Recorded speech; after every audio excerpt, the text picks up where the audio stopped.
Hello everyone, Beatles 832 here, back with how to play. Today we're looking at how to play the game King's Coalition, which is a game that came out recently from Play to Z, designed by Derek Croxton, art by Rod Rodriguez. Good old Rod. Not that I know, but it's a game of conniving courtiers. This is basically, it's just a set collection game, a simple rummy-esque set collection game with some special bonus points that you can get. Basically, the king is facing unrest at home and abroad. Has fired his key advisors. Sounds like a certain politician. Now you have an opportunity to assemble, well, a lot of politicians for that matter. Now you have the opportunity to assemble a coalition of the subjects to take their place and bring peace back to the kingdom. Maybe you unite the political power of an entire class, or perhaps building an alliance across the classes will be the key. Or as more subjects join the court, additional strategies may arise. Each class of subjects has its own abilities and range of influence, and you're going to be building a coalition determined by drafting a face of influence card from the table, or drawing one from the deck, and then discarding one from your hand. But try not to give your opponents the exact card they want to make their coalition better than yours. Whoever can build the strongest coalition will win the king's support and place at his side. You get 64 of these subjects cards, which we'll look at. 21 bonus cards, 4 bonus tokens that range from 10 to 30.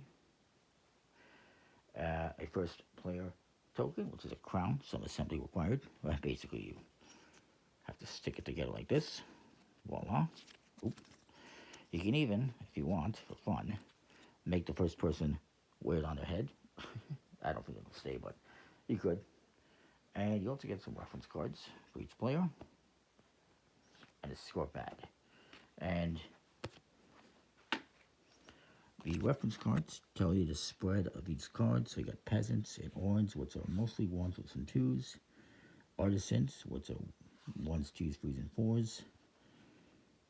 Gentries or gentries, which are threes, fours, and fives. Knights, which are threes, fours, fives, and sixes. Clergy, which are fives and sixes. Merchants, which go 1 through 8, one of each. Nobles, which are 7 through 12, one of each. And ministers, which have 2 zeros, 2 ones, and a 7. And on the other side, it talks about the special powers that you can use in an advanced game of each of these special cards that are in the game. Now, you also have these cards, and what you're going to do, we'll look at this here quickly. So the cards have a suit, if you will, on one corner. They have advanced abilities on some of them, which we're not going to use. It's for the advanced game. Like, for instance, this one, for each merchant in a sequence, it will give you an extra 5 points. Or makes your sequence worth an extra 5 points.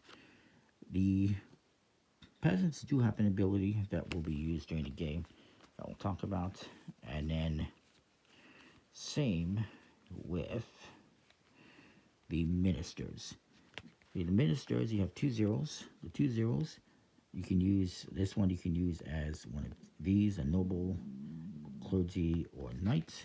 This one you can use as a gentry, a merchant, or an artisan. This minister can basically replace any other odd number in a sequence, and the other number 1 can replace any even number in a sequence. And then there's one more minister, the number 7, which doesn't have any ability. Those are the abilities you need to know about for the standard game, and yes, it's designed to look like a book, which is cool. These ones have a more traditional back, except for these two. These two are going to be used all the time, and it is bonus points for having a set of at least 6 cards. Well, actually, at least 3 cards or more. So, like, 3 of a kind, 4 of a kind. If you have 7 of a kind, you get 75 points. That's the max you can do. But you can actually get 2 7s of a kind if you're lucky somehow. It's unlikely to happen, but it's possible, I guess. And this is for a sequence, so if you have at least 6 cards in numerical order, you get 20 points, 30 for 7, 40 for 8. And yes, you can use a 0 as part of the sequence. It doesn't have to be 1 for 8. It could be, 3 to 10 or whatever the case might be. You're going to have these here on the table. And the game, if I didn't mention, plays 2 to 5 players, ages 8 up, in about 30 minutes. And it's basically a very simple set collection game. There is the advanced mode that you can use, which we won't get into today. I'll leave that for you to explore on your own.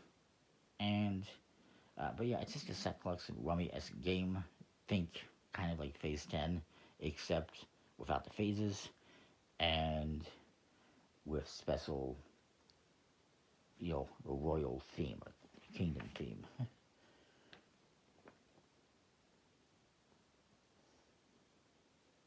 So, your setup is going to be as follows.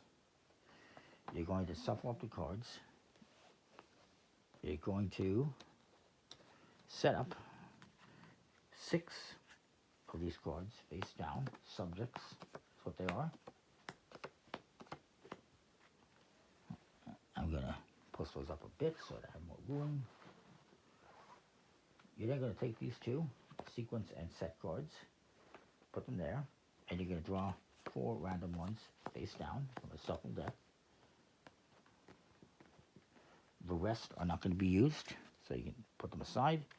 Then you're going to deal each player 7 cards for your starting hand, and put this deck over here. In fact, I should probably scooch these all over.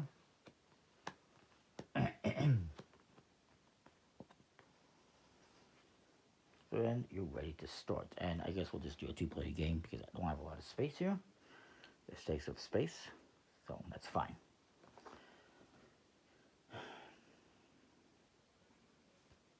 You give this start player to whoever you want. You're going to take these bonus tokens and place them here in descending order. So that means whatever this is going to be worth 30 points. It's going to be 20, 15, and 10 points. So you might want to try to concentrate on these ones and get those ones if possible. Or maybe you can get more than one or all of them. It depends. And we'll look at those in a moment.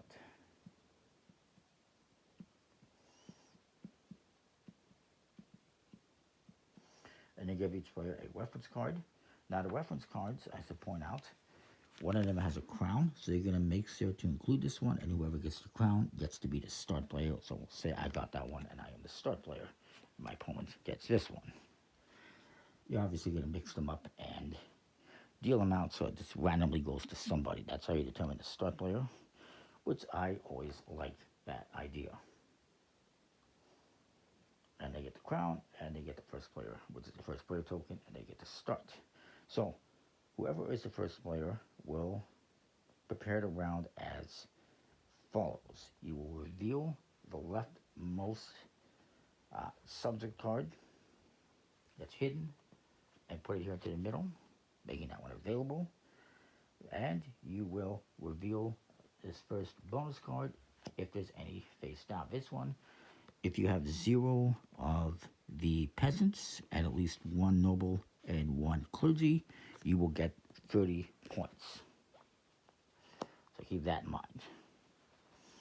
Then you will begin the round, where you will be recruiting a card, a subject, and dismissing a subject. This is the set collection part of the game. Now, on your turn, you have to either add this card to your hand or from the top of the deck, and then you have to discard one to the middle. Or if there's a peasant here in the middle, you can enlist it, taking that peasant, placing it face up in front of you, where it stays for the remainder of the game. It cannot be removed. The peasants have lower numbers, obviously, 1s and 2s, but they can help for sequences or sets, quite frankly. But you cannot enlist a peasant from your hand. But what you can do is you can discard one to the middle and then, next time, enlist it. I got nobles, I've got... Remember, this is a rummy-esque game, so you're trying to get runs or sets of cards. So, I could either take this card into my hand, which would be good for this, and maybe I do that. So I get this card, put it into my hand, and I get rid of a peasant. My opponent's going to go. They're going to do the same thing. Let's just see what they got here. Ooh, they got a bunch of cards in order. Almost in order. Quite frankly. So, what are they going to do? You know what? They're going to draw a card from the top of the deck. And it is a free. Okay? Well, maybe they put the merchant into here and they discarded this free. That is the end of the first round. You do that for all players. Once every player has drawn and discarded or recruited and dismissed, you pass the crown to the next player. They will take the next card, bring it here to the middle, to administer, and they reveal the next card. This one is 0, a clergy, and at least one of the ministers, and you will get 20 points. So then, this guy's going to go, he's going to draw a card from here or the top of the draw pile, add it to his hand, and then he will dismiss one. So maybe he... Or he could do something else he's going to do, and that is he's going to enlist. And it says these can be enlisted, so when you enlist, you're going to take one of these and simply put it face up in front of you, and then you don't have to discard anything.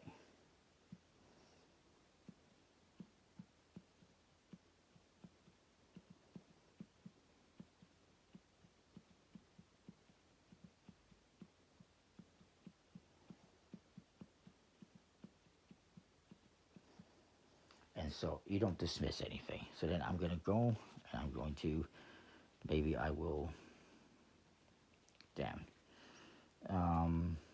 draw a card from the top of the jack, maybe. You know what, I'm going to take this minister, and I'm going to dismiss this peasant. Then, that ends the round. So then this comes back to me. I will reveal this card, and then reveal this one. This one says, you want to have more peasants than any other class. Ooh, and it's worth 15 points. So maybe, I don't know how well it's going to work, but then you do the same thing. I'm trying to get this one. It's 30 points, so I don't want any peasants. So I'm going to draw a card from the top of the deck. It's a freaking peasant. Now, you can draw a card and discard it, just like in phase 10 or any Uno or any of these type of games. But that's my turn. I draw a card, discard it. That's fine. My opponent decides, you know what?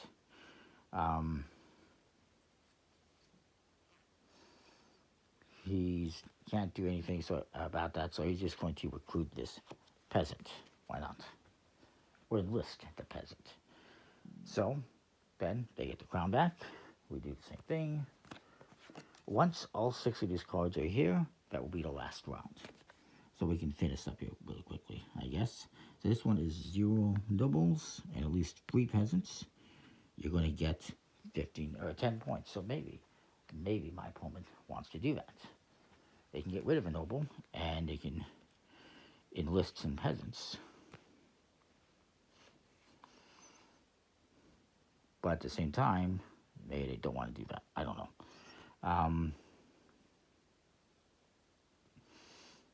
But you know what? They will do that. They're going to enlist this one, and that will be the turn. And then I will not go for that one. I will draw. I need to be careful what I'm doing here, otherwise I'm not going to get any points. Let's say I draw a card. It's a 1. Nah, let's say I don't do that. Darn, this is not going very well. Hey, screw it. I'll take the 1. And I will dismiss. What do I dismiss? I'll dismiss this 12. Screw it. Which could be bad once we get to scoring, but it is what it is.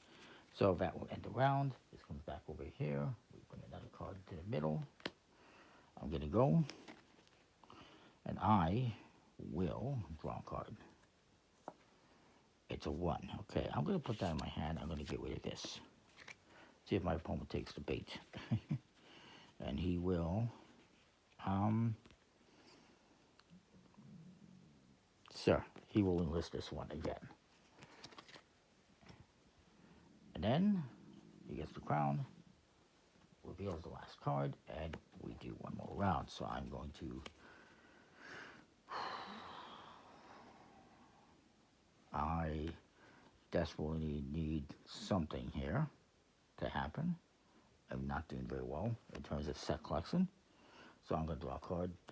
5? Oh, God, it's a 0. Okay. Well, I'll keep the 0, and I will. Damn it, that doesn't help me out too much. I guess I'm going to give up on this 30-point bonus and discard this noble. My opponent will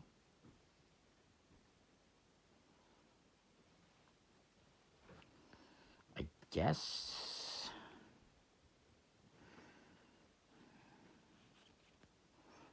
take this noble, and then maybe they discard this 1. So then that will end the game. You can get rid of all of these, and you will count up your score. The first thing you're going to do is you're going to add up the face value of all the cards in your hand. So I would have not very many, but I got 10, 23 points. And my opponent has 15, 25, 30, 35, 38, I believe. Then you're going to look at sets. Do you have a set of 3 or more cards that are the same number? I don't. I went for a big run. This guy has 3 1s, so he gets this. He's going to get 5 points. It's better than nothing, right? It's better than nothing. You have to kind of prioritize what you're going to do. You're going to collect runs or sets, kind of type of a thing. But that's what he did. And I don't have anything.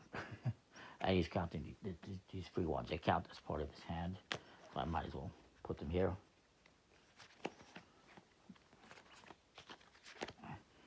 Then we're going to do the sequence, which is the run. I need to have at least 6 cards for 20 points or more. He has 1, 2, 3, 4, 5, 6, 7, 8. Oof. So he gets 40 points yet. So he did a set and a run. I have 0. So 1, 2, 3, 4, 5. I got 5. Technically, you know what? I'm actually going to do this. Forget the 0. I can actually use this as any suit, by the way. But any one of those suits. But I can use this as any odd number in the sequence. So I'm going to do 1, 2, 3, 4, 5, 6. So 2, 3, 4, 5, 6, 7. So that's 6 cards. So I would get